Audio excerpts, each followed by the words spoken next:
नमस्कार दोस्तों, स्वागत है आपका न्यूज वाले में। मैं रोशनी आज आपके लिए लेकर आई हूँ 10 मिनट में देश और दुनिया की 50 बड़ी खबरें जिन पर बनी रहेंगी आज सबकी नजरें। अग्नि पक्ष पर विपक्ष का भारत बंद। दिल्ली, नोएडा, गुरुग्राम में घंटों जाम लगा। रेलवे स्टेशनों और स्टेट बॉर्डर के चप्पे चप्पे पर फोर्स तैनात। सेना की अग्निपथ योजना का कई राज्यों में विरोध हो रहा है। कई संगठनों ने भारत बंद बुलाया। इसके मद्देनजर रेलवे ने आरपीएफ और जीआरपी अलर्ट मोड पर रखा। साथ ही उपद्रवियों पर गंभीर धाराओं में केस दर्ज करने के आदेश दिए हैं। उधर सोमवार सुबह से दिल्ली, नोएडा, दिल्ली फ्लाईवे, मेरठ एक्सप्रेसवे, आनंद विहार, सराय काले खां, प्रगति मैदान और दिल्ली के अन्य हिस्सों में भारी ट्रैफिक जाम देखा गया। भारत बंद के मद्देनजर पुलिस ने चेक पोस्ट बनाए, जिसके कारण गाड़ियों को रुकना पड़ा। देश भर में कुल 529 ट्रेनें रद्द। India versus south Africa T20, बारिश की वजह से 5वां T20 रद्द। सीरीज 2-2 की बराबरी पर खत्म। भारत और दक्षिण अफ्रीका के बीच 5 मैचों की सीरीज का आखिरी मुकाबला बारिश की वजह से रद्द कर दिया गया। बेंगलुरु के एम चिन्नास्वामी स्टेडियम में ये मुकाबला था। T20 सीरीज 2-2 की बराबरी पर खत्म हुई। दक्षिण अफ्रीका ने सीरीज के पहले 2 मैच और भारत ने आखिरी 2 मैच जीते। भारत में रूस से 6 गुना बढ़ा कोयले का आयात। वैश्विक प्रतिबंधों के बावजूद रिकॉर्ड खरीद। भारत ने इस साल जून के शुरुआती 20 दिनों में ही रूस से 33.11 करोड़ डॉलर के कोयले का आयात किया है। ये पिछले वर्ष की समान अवधि के मुकाबले 6 गुना अधिक है। इसके अलावा भारत कच्चा तेल भी रूस से रिकॉर्ड स्तर पर आयात कर रहा है। बिहार में आंधी और बिजली गिरने से 17 लोगों की मौत। सबसे ज्यादा 6 मौतें भागलपुर में, वैशाली में 3 मौत, खगड़िया में 2, बांका में 2, कटिहार, सहरसा में 1-1 मौतें। वहीं मधेपुरा और मुंगेर में 1-1 मौत की जानकारी है। गुरुद्वारे पर हमला, काबुल धमाके की आईएसआईएस ने ली जिम्मेदारी। कहा, पैगंबर के अपमान का बदला। अफगानिस्तान ने काबुल में शनिवार को गुरुद्वारे पर हमले की जिम्मेदारी आईएसआईएस ने ली है। आईएसआईएस ने बयान जारी कर कहा कि भारत में हुए पैगंबर मोहम्मद के अपमान का बदला लिया गया है। इस हमले में मुस्लिम गार्ड समेत 2 लोगों की मौत हो गई थी। हमले में कुल 7 लोग घायल हुए हैं। उनका अस्पताल में इलाज चल रहा है। इधर भारत ने 100 सिख हिंदू प्रवासियों के लिए ई वीजा जारी कर दिया है। ये सभी भारत आकर रह सकते हैं।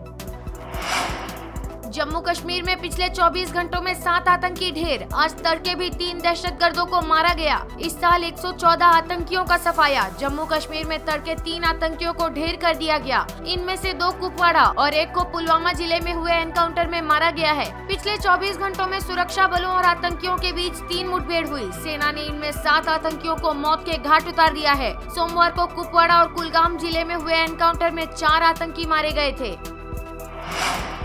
लगातार 5वें दिन 12,000 से ज्यादा कोरोना केस। देश में 12,781 नए कोविड संक्रमित मिले। 4,000 अकेले महाराष्ट्र में। 18 की मौत। बीते कुछ दिनों से कोविड केस में लगातार बढ़ोतरी हो रही है। सक्रिय केस में 4,226 की बढ़ोतरी हुई और ये 76,700 हो गए। बीते 24 घंटे में 8,537 लोग कोरोना से उबर गए हैं। वॉशिंगटन में म्यूजिकल प्रोग्राम में फायरिंग। अमेरिका में फिर हुई गोलीबारी। हमलावर ने पुलिस अधिकारी समेत कई लोगों पर दागी गोलियां। टीनेजर की मौत। पुलिस अधिकारी समेत 3 घायल। व्हाइट हाउस से 2 मील की दूरी पर हुई वारदात। वॉशिंगटन के पुलिस विभाग ने बताया कि म्यूजिकल कॉन्सर्ट की साइट पर तलाशी अभियान जारी है। घायलों को नजदीकी अस्पताल में भर्ती कराया गया है। बारिश बनी कहीं आफत कहीं राहत। असम मेघालय में बाढ़ से 81 लोगों की मौत। राजस्थान में प्री मानसून से लोग परेशान। दिल्ली में आज से होगी तेज बारिश। बिहार, झारखंड, गुजरात, मध्य प्रदेश व छत्तीसगढ़ में भी होगी बारिश। मुंबई में भारी वर्षा की चेतावनी। असम में बाढ़ से बदतर हालात के बीच पिछले 24 घंटों में कुल 9 लोगों के डूबने और भूस्खलन की वजह से मौत हो गई। वहीं 8 लोग अब भी लापता हैं। देश में बारिश के अलग अलग रंग देखने को मिल रहे हैं। कहीं बाढ़ है तो कहीं हल्की बारिश है, तो कई राज्य अभी भी बारिश के इंतजार में हैं। असम और मेघालय में बाढ़ और भूस्खलन से अब तक 81 लोगों की मौत हो चुकी है।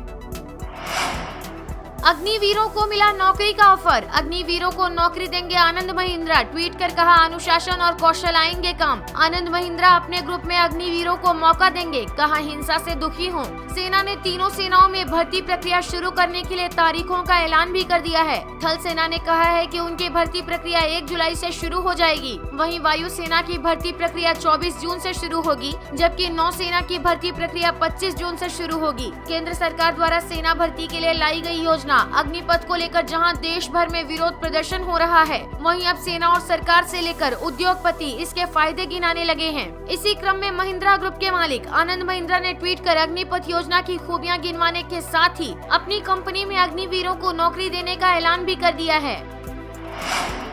व्हाट्सएप का नया अपडेट, ग्रुप कॉल में किसी खास को अब कर सकेंगे म्यूट। व्हाट्सएप ने पिछले कुछ महीनों में कई सारे फीचर्स जारी किए हैं। अब कंपनी ने ग्रुप कॉल में किसी एक मेंबर को म्यूट करने का विकल्प दे दिया है। इसकी जानकारी सबसे पहले एंड्रॉइड सेंट्रल ने दी है। इसका फायदा ये होगा कि ग्रुप कॉल के दौरान यदि कोई खुद का माइक बंद करना भूल जाता है तो एडमिन मेंबर को म्यूट कर सकेगा। बता दें कि अब आप व्हाट्सएप वॉइस कॉल में 32 लोगों को एक साथ शामिल कर सकेंगे। इसके अलावा ग्रुप कॉल के लिए एक और बड़ा फीचर आ रहा है, जिसके बाद यदि पहले से चल रहे किसी ग्रुप में ज्वाइन करता है तो सभी लोगों को ज्वाइन करने वाले का बैनर दिखेगा।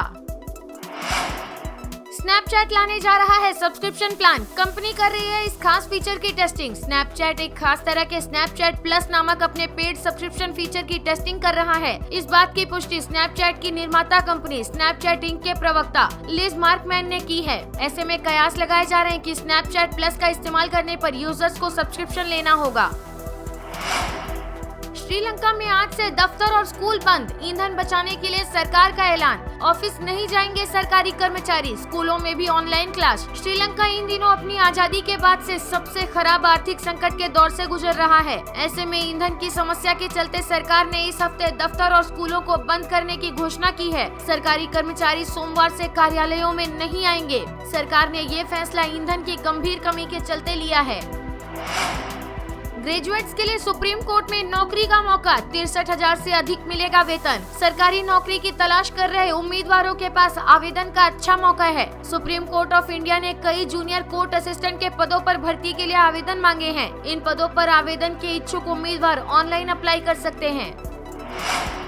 पाकिस्तान ने रिहा किए 20 भारतीय मछुआरे, 5 साल से कराची की जेल में बंद थे। 568 अभी भी कर रहे वतन लौटने का इंतजार। पाकिस्तान ने पिछले 5 साल से जेल में बंद 20 भारतीय मछुआरों को रिहा कर दिया। सभी को पाकिस्तान की जल सीमा में अवैध रूप से मछली पकड़ने के आरोप में पकड़ा गया था। मछुआरों को वाघा सीमा के रास्ते लाहौर भेजा जाएगा, जहाँ उन्हें भारतीय अधिकारियों को सौंप दिया जाएगा। पाकिस्तान की जेल में अभी भी 568 मछुआरे हैं, जिनमें से अधिकतर कराची की लांधी जेल में बंद हैं। वहीं भारतीय जेलों में भी पाकिस्तान के मछुआरे बंद हैं, जिनकी संख्या तकरीबन 620 के करीब है।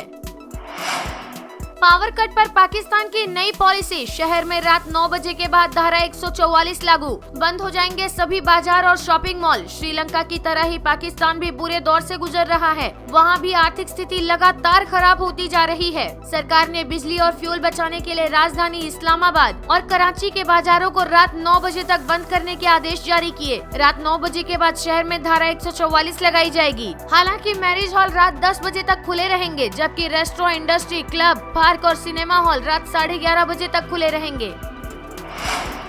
इथियोपिया में अम्हारा समुदाय पर विद्रोही गुटों का हमला, 200 से अधिक लोगों की मौत। इथियोपिया के ओरोमिया इलाके में जनजातीय समुदाय अम्हारा के 200 से अधिक लोगों की हत्या कर दी गई है। बताया जा रहा है कि विद्रोही गुटों ने हत्याएं की हैं। हमले में बाल बाल बचे एक शख्स ने कहा कि मैंने 230 शव गिने, मैंने अपनी लाइफ में इससे बड़ा हमला नहीं देखा। उन्होंने आगे कहा कि हम इन्हें दफना रहे हैं और शव इकट्ठा कर रहे हैं, हमें दोबारा हमले का डर सता रहा है। वीडियो पसंद आया हो तो लाइक, शेयर और सब्सक्राइब करना ना भूलें।